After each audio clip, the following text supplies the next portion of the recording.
I'm Dr. Dave Martin, and welcome once again to All Things Cyber. In this episode of All Things Cyber, we're going to take a look at multi-factor or two-factor authentication. We're considering what you need to do to secure your digital identity. We're going to start by taking a look at what is it? It's a security system. It requires average users like you and I to prove their identity using more than one factor of authentication. It's designed to improve user account security and, most importantly, to prevent fraudulent account access. How does it work? Well, it requires three things. It requires who you are, what you know, and something that you have. Here's the process. First of all, you log in, a user logs in, and the very first thing the computer asks is, do you have the correct username and password? If the answer is yes, if you have a second factor, which is a one-time password or a fingerprint or a PIN, that has to be correct for you to have a successful login. And you can see that if the answers to either one of these, correct username or password, or second factors, a one-time password, a fingerprint, or a PIN, is no, then the attempt gets blocked. How does it work with a common access card? Here we have a sample common access card from the United States government, and John C. has this identification.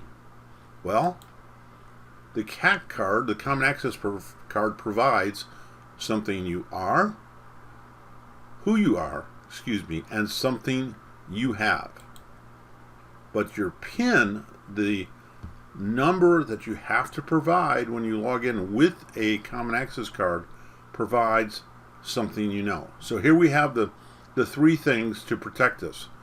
Who you are, something that you and only you have, and your PIN provides something you know.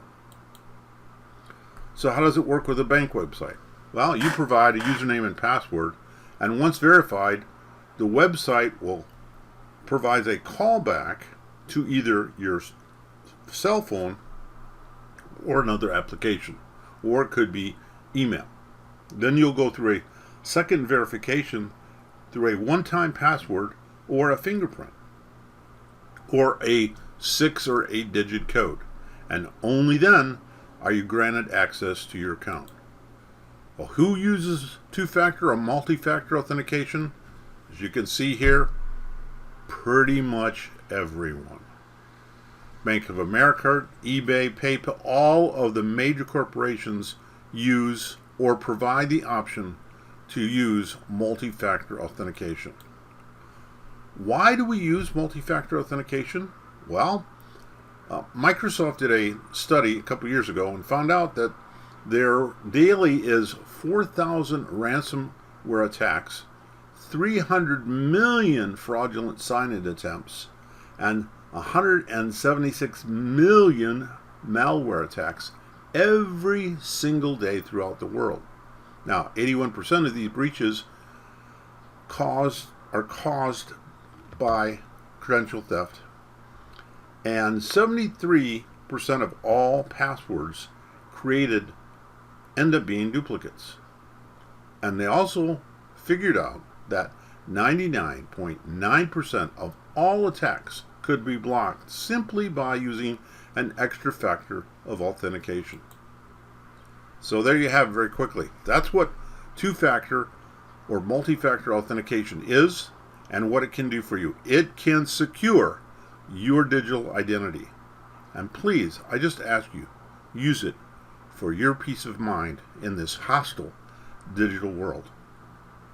Well, there you have it. That's all I have for today.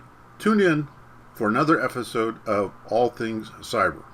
I'm your host, Dr. Dave Martin. We'll see you soon.